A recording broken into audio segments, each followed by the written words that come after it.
Welcome back, Inebri-art. Today's guest is here to promote a new movie, Murder Anyone, which comes out February 7th on demand and digital download. And I went back through their IMDb to kind of look through to kind of pick out some highlights that I could plug in, and I couldn't because Maurice LaMarche has been in everything. Maurice LaMarche is here. I love that guy. But I mean, what an impressive list. Thank you. Probably most known for it's a direct result of not dying. Just getting into the business and then don't die, and you'll have a long list of credits. And that's well, I mean, there's got to be more to it than that. Like, what is it? Is it a show up on time and and be nice. Be a joy to work with, and that's what I try for. And I don't bring my problems into the recording session. I bring them here, Andy. I'm going to tell you all my problems. Let me tell you first of all, my house flooded like 4 times the past year, and bloody sick and tired of it. I've got construction. I seriously, that did happen and has happened. And so if you hear any clomping, I've got construction work going on in my house. Just people are plugging up.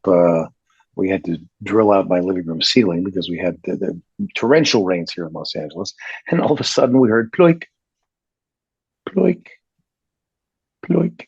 And it's like happening on my, very expensive living room chair. And so we had that. I won't bore you with the whole thing, but there's like we've been hit by 4 different ways that water can hurt a house in the last 6 months. A pipe burst. We had an air conditioner blow up and just dump 20 pounds of water into the walls. We had the pipe burst was yesterday, and then we had the rain thing I'm telling you about, and also bathtub drainage on the 2nd floor began to drip into my recording studio, which is where I would normally do this podcast from because the acoustics are much better and I have a proper a microphone to talk to you on. But no, so we're in my office and I've blurred out everything in the background. But that's that's a pinky in the brain thing, and there's just all kinds of stuff up, but I can't figure out how to unblur. So anyway, I'm just, so if you hear construction, that's what's going on. Water is not my friend except for hydration. And so that's, and now I'm done bringing my problems into this. Now let's talk about Murder Anyone, which is the way you've got to pronounce it, Andy. I did. Usually I mispronounce last names. I just, because if you say it, Murder Anyone, it sounds like, a directive to some nutcase out there. It's like, I suppose, there is the radio told me to murder anyone, so I did. So it's Murder Anyone.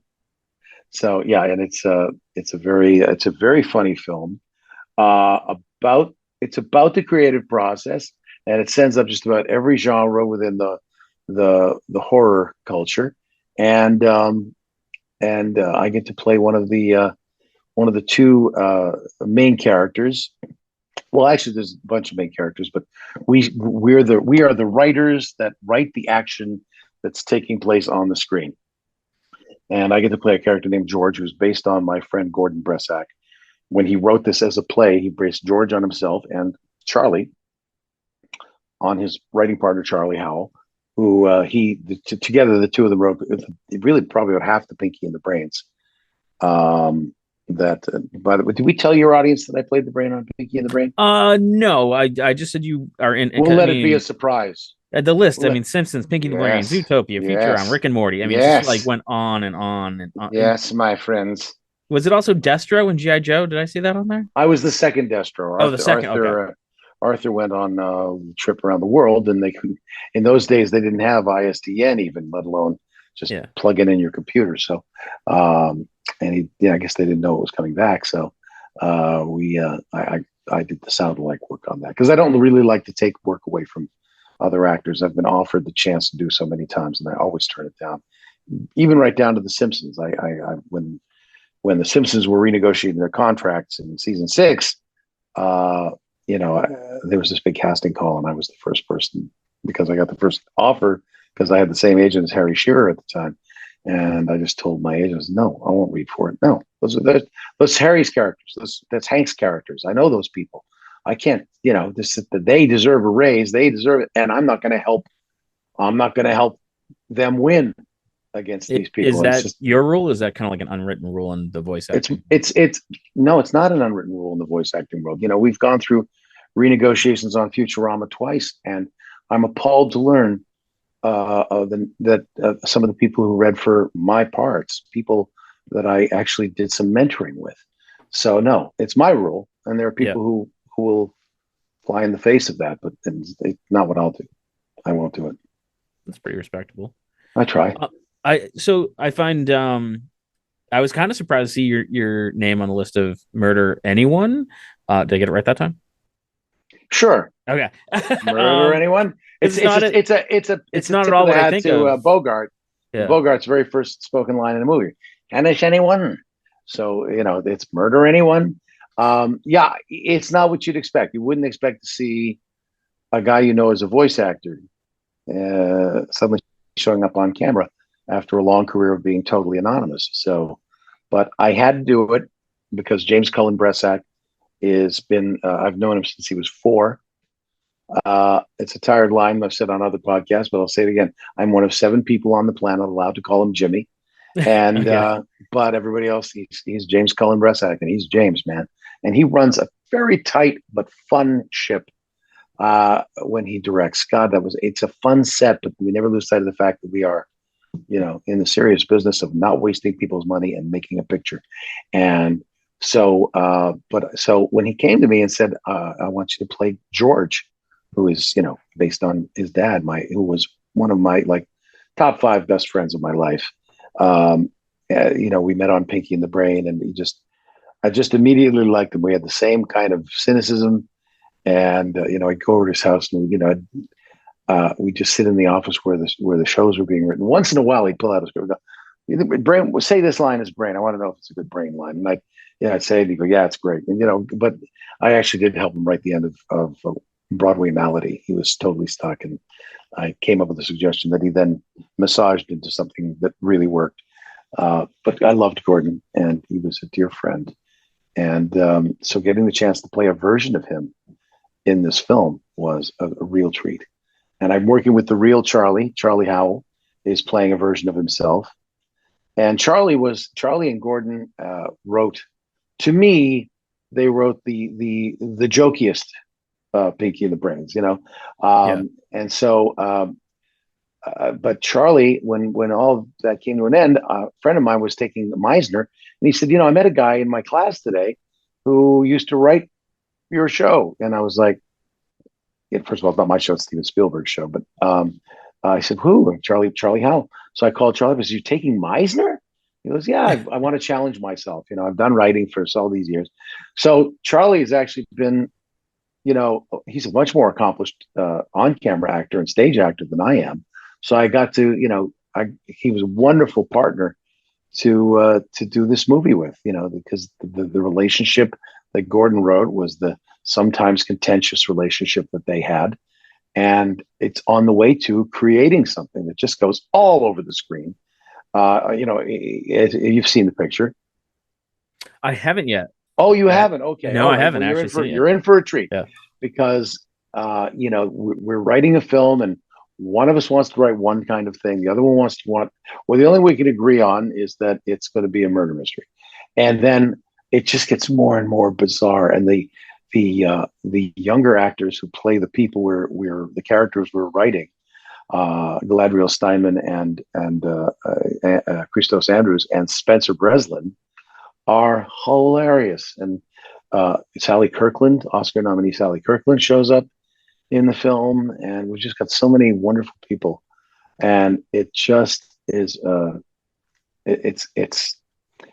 it's hilarious, it's bizarre, and it's a statement on the creative process and what it's like to be a writer and what it's like to be in the family of a writer.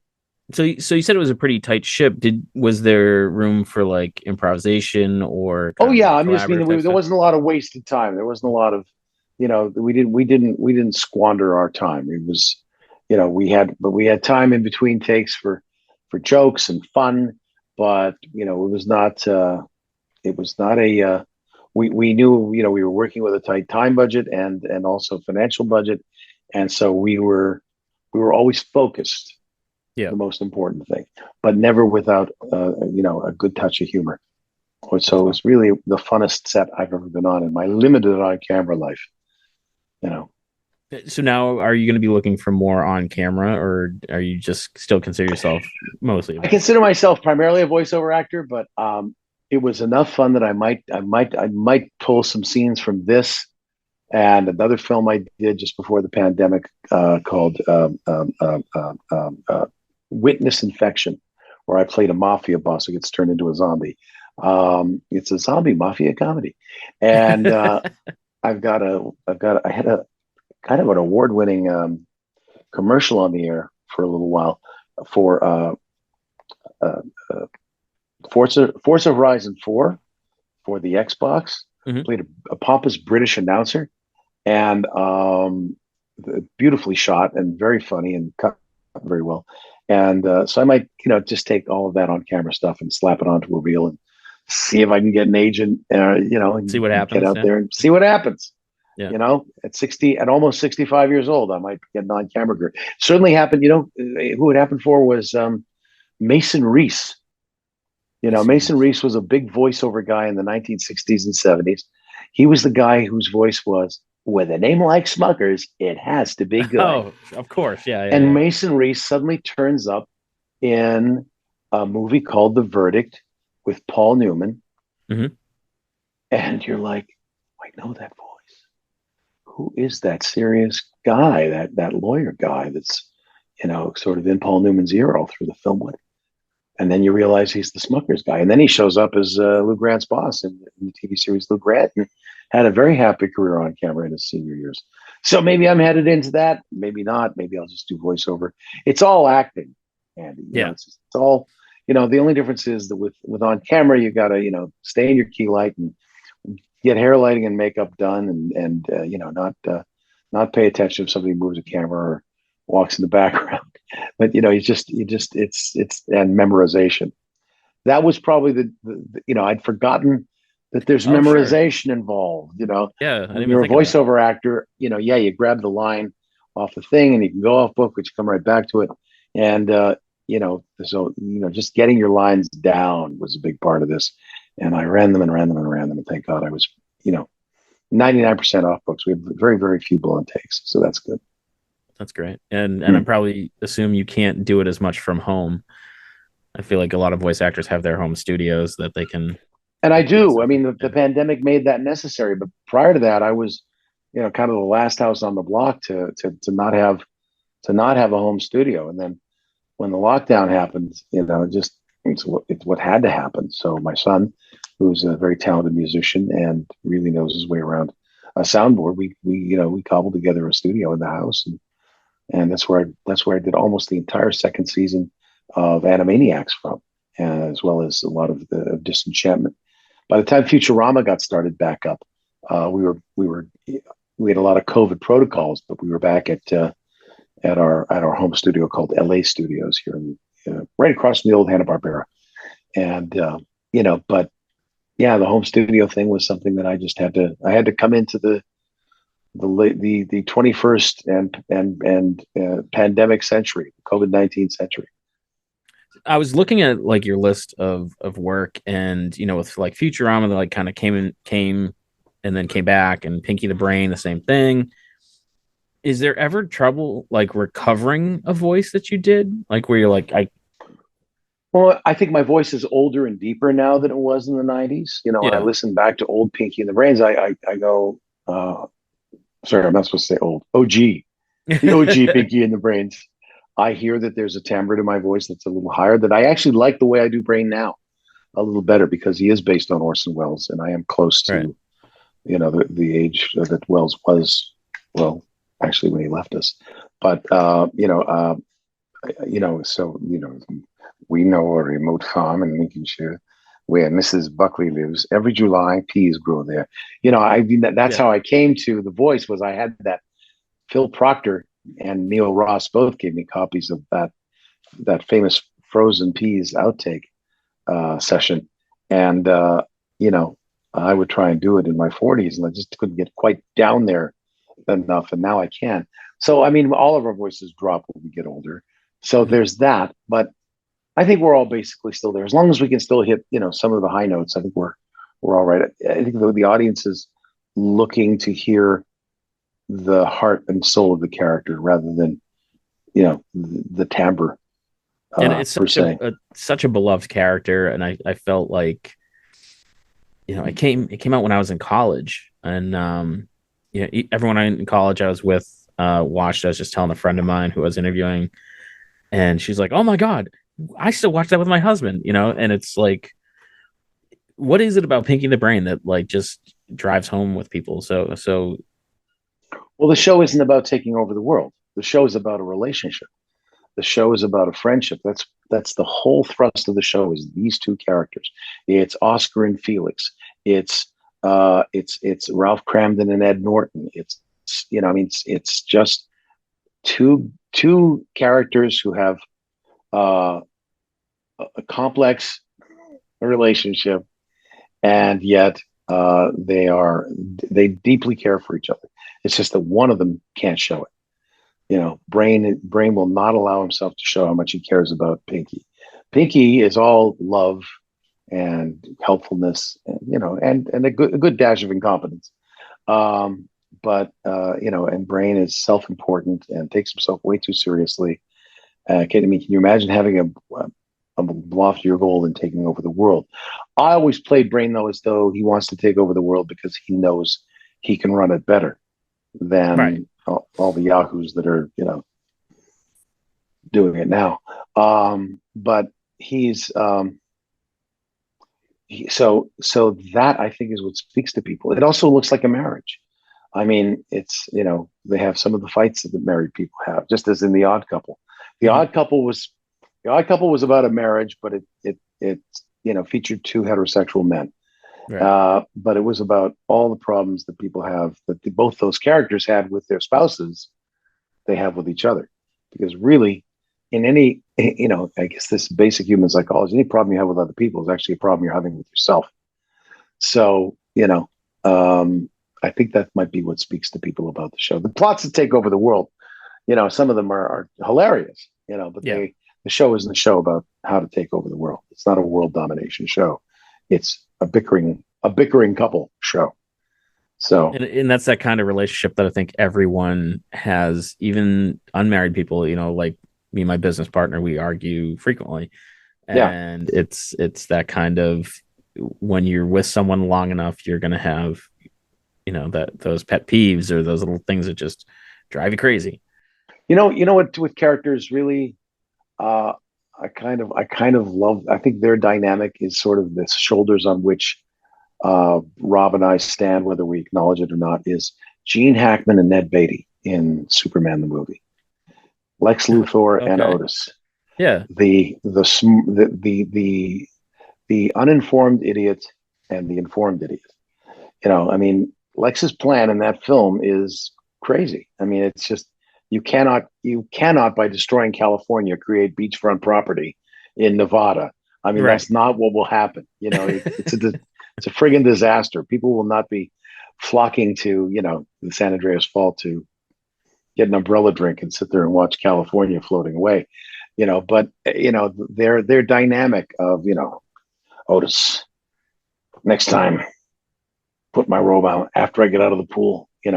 Uh, Casa del Lex, Marina del Lex, Otisburg. Otisburg, Otisburg. It's a tiny little place, Mister Luthor. Otisburg. I'll clean it up like that. You know, uh, because Otis is sweet and harmless, and Luthor is probably the until he launches the missiles, the most dangerous thing about him is his wit. Yeah. So, I loved that dynamic, and I guess I try to bring some of that to my side of Pinky the Brain. And it's interesting. I mean, there's even like online theories that That Brain's Pinky's the the insane. Yeah. genius and Brain's insane because insanity is doing the same thing So over and over you don't again, approve of that expecting a theory? different result. Pinky can't think his way out of a wet paper bag. I mean, he can barely spell. Brain has all these complicated theorems written all around the lab in the opening credits. Who wrote those if not for a genius? Come on. That's not to say that Brain isn't also insane. True. He could be a genius and insane, right? But it's not that Pinky's the genius. Although there was that one episode where Pinky is just like levitating fruit and not even realizing what he's doing. And Brain goes, Pinky, how are you doing that? Doing what, Brain? And then the fruit just falls and he totally forgets that he can levitate fruit. But yeah, I as they say, that's why they call it a theory. It's just a good way for people to kind of keep talking about it. But is there another role that you've had that really sticks with you other than Brain? Sure. Many of them. Dr. Egon Spengler from The Real Ghostbusters, getting to, again, standing on the shoulders of giants to emulate. I didn't realize Harold you did Ramis. That one. Yeah, that's great. Yeah. To stand on Harold Ramis's shoulders with his approval. I was the only person allowed to sound like the character from the movie. I don't know. It was that I got in the booth and had no other ideas, for Egon other than to do my impression of Harold. So, when I came out, Michael C. Gross said, all right, I know we said don't do impressions, but that was pretty good. You get to do impressions. I said, oh, thank you. And, I got home and then I found out later that day I booked the job. So Egon stands out to me. God, I've got so many characters I love from Futurama. I think Lieutenant Kif Kroker is certainly my vulnerable side and the side that is thwarted so often. Oh, I think Kif and Brain both share a thwartedness that I find in my life. When things go askew in my world, like all this stuff happening with the house, water filling your house. I just feel like, it's just the universe is arrayed against me. I know it's just coincidence, but one can't help but go to that place of taking it personally from the universe or from God or whatever. But, so I use that. I use the sense that I have of being thwarted easily. I use that for the characters, and I think people can relate to it. So Kif, Lur, ruler of the planet Omicron Persei I-8. He's kind of the blowhard side of me.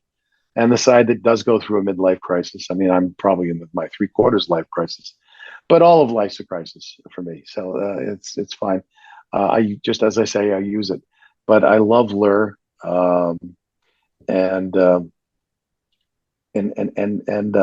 Calculon, the star of all my circuits, the greatest robot acting unit with unholy acting talent. There's something in me that relates to that, Yeah.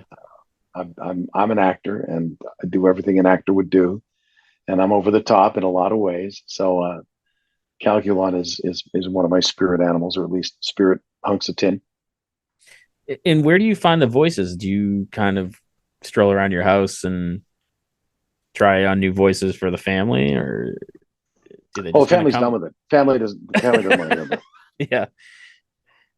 When my son was little, he's 28 now, but when he was little, I would try and do the voices when I'd read him stories. And he'd be like, Dad, can you just read it like a regular dad? Oh, yeah. So, I would just, so no, I mean, I do characters that interest me. And in the moment, I mean, it's improvisational for sure. I mean, Matt Groening and I, workshopped the voice of Kif in the first episode he shows up in for a good 15 minutes where we just tried things, and he kept saying, no. But the great thing about Matt is he wouldn't say, do this character, do this movie star, do that TV star. He would say, okay, I want him, he's got to sound tired. So to me, Truman Capote always sounded like he was exhausted.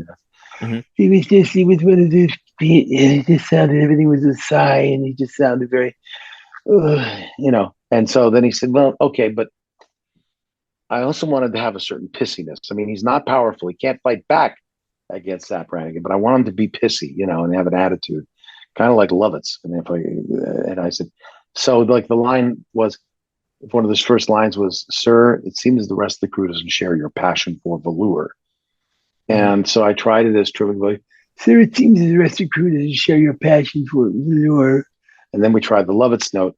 Sir, it seems the rest of the crew doesn't share your passion for lure.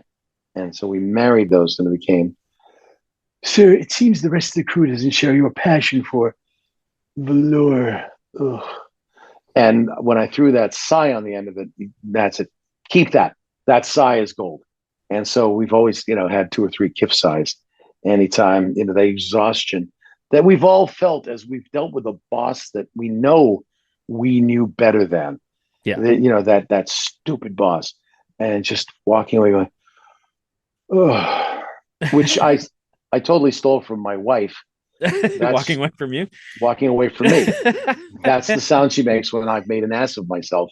And she just walks away. Oh.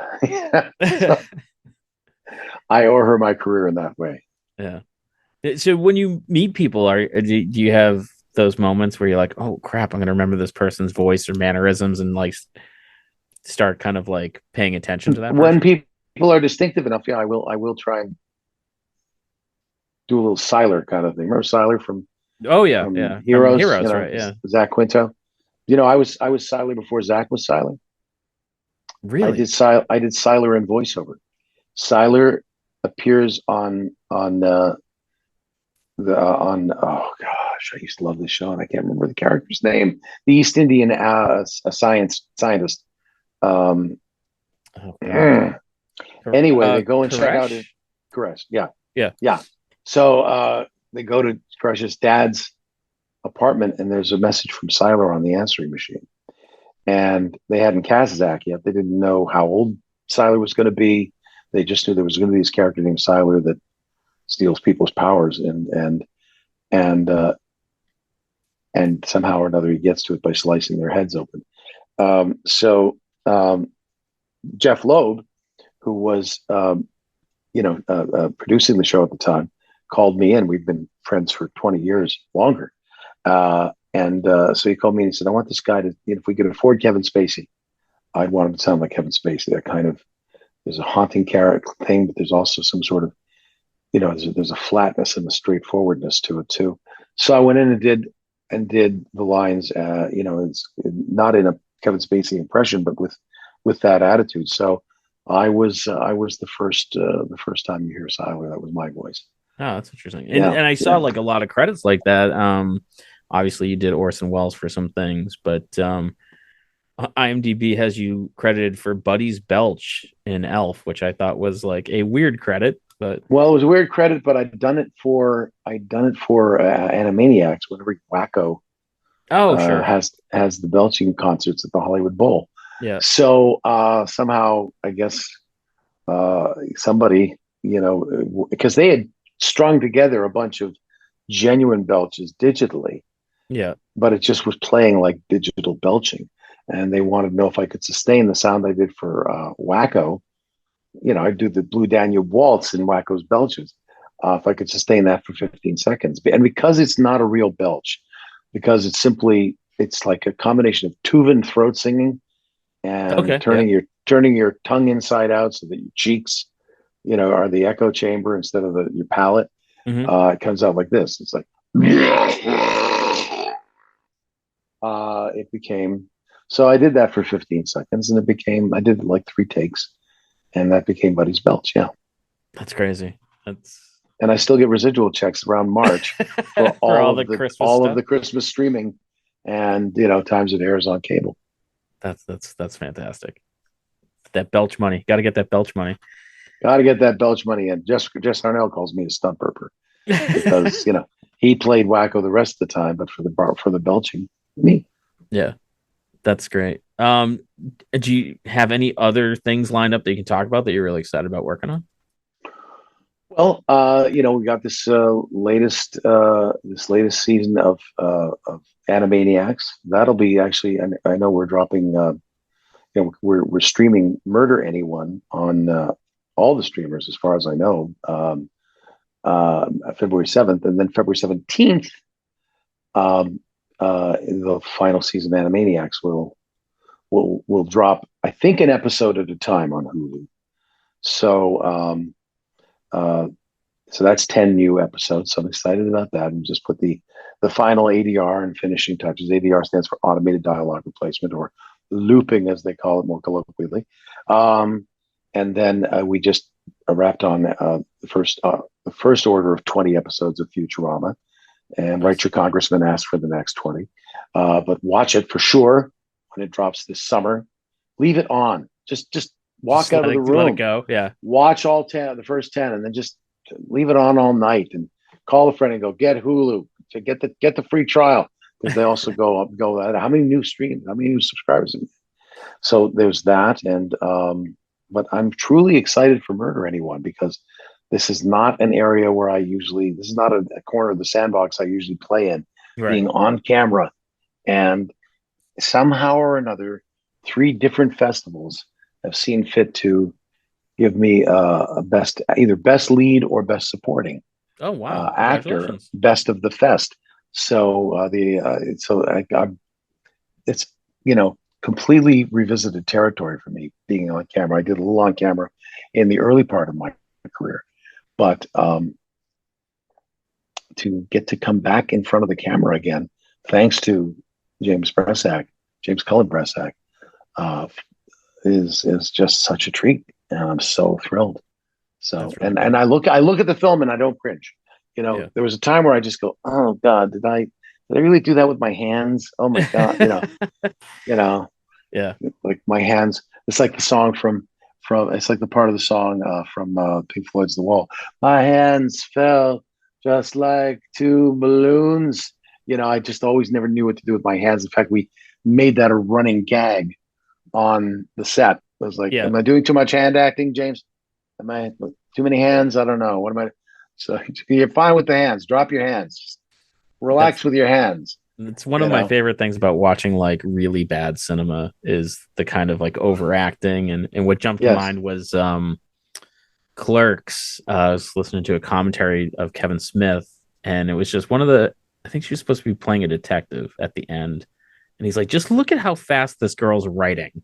And it was like, she's supposed to be like taking notes. And it's like, no one writes that fast. And it's just like, nobody.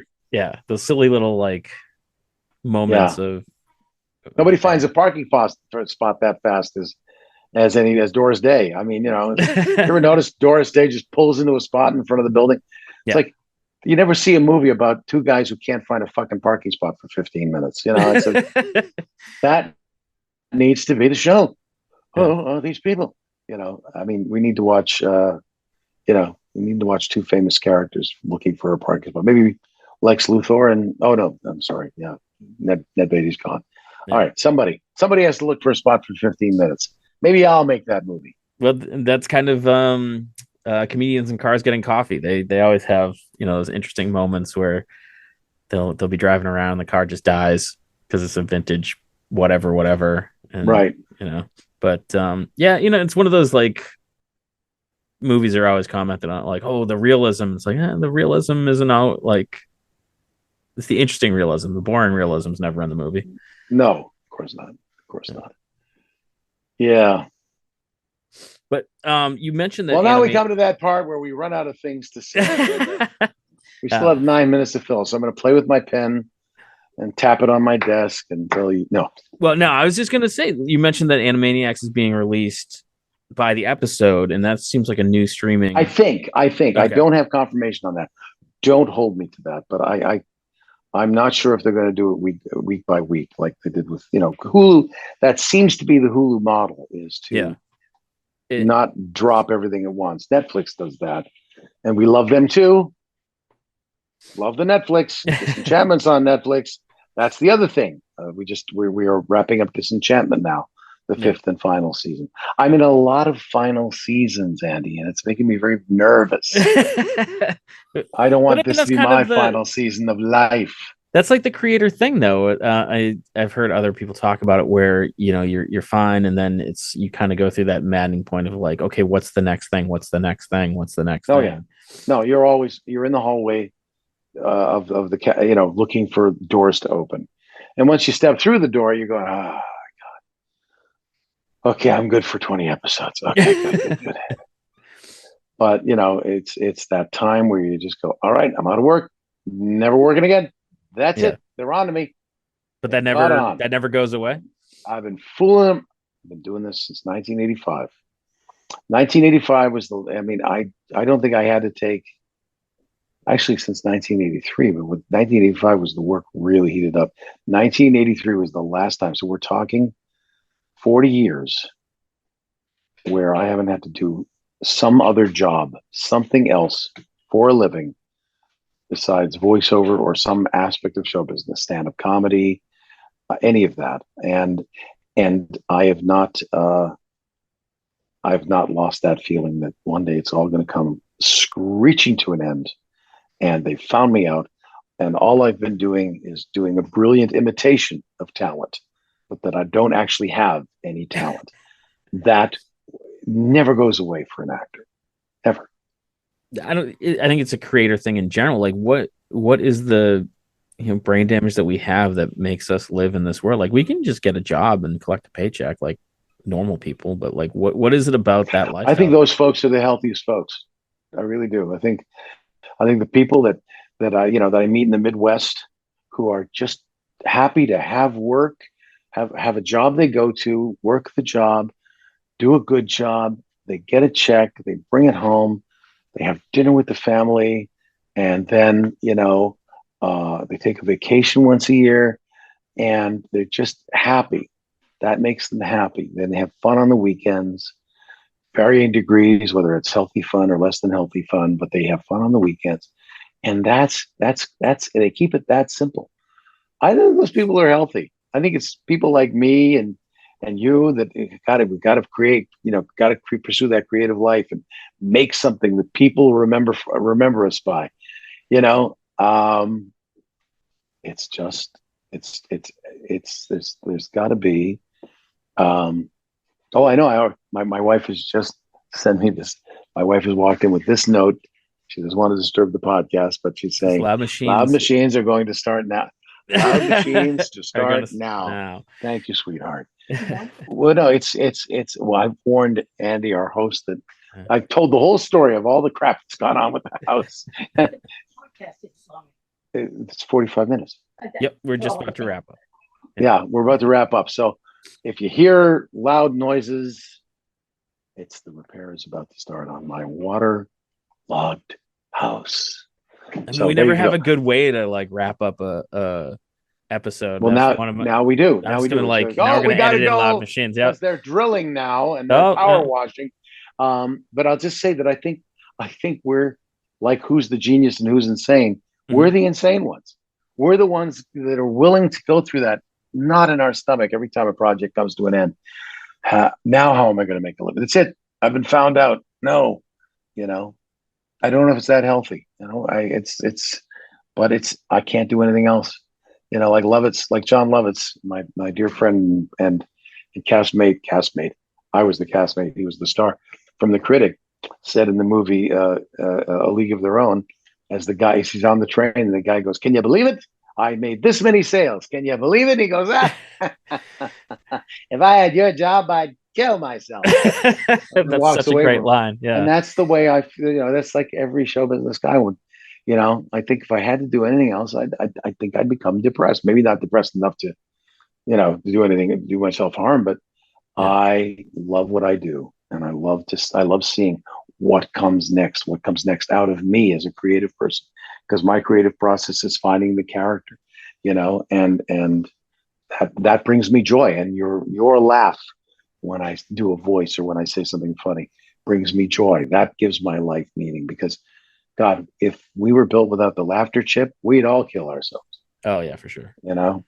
I can't think of a sentiment better to end on. Maurice, is there anywhere that people can go online to follow you, or you're on social medias? I don't want anybody following me around. I got private things. I have gas. Yeah. I have, a pill that I take that makes me pee too much. You're not on the TikTok? No, I'm not on the TikTok because China. But I am on the Instagram, and you can find me. The very little that I post pictures, but I will post updates of when I'm like doing a Comic-Con or something like that. Mm-hmm. So I'm at Maurice_LaMarche, MAURICE _LAMARCHE. That's me on the Instagram. On the Twitter, I'm just, take out the underscore. It's just my name, MauriceLaMarche, Maurice LaMarche. And I sometimes post my thoughts or, do shameless self promotion. But, funny ideas that occur to me, things like that. I'm nowhere near as funny as the volatile mermaid. And I urge you to follow her at Oh No, She Twitn't. Yes, look up the volatile mermaid.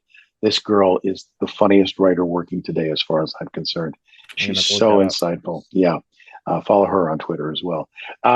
Anyway, so yes, I'm. That's where you can find me, and I've even got a Facebook page. Just look for my name, and I think I'm dressed in a tuxedo. I think I use a photo from the Emmy Awards because I was fortunate enough to win a couple of Emmys for Futurama. So that's how I just make it. That's how I know that that's my professional page. My personal page, it's me and my dog in the car.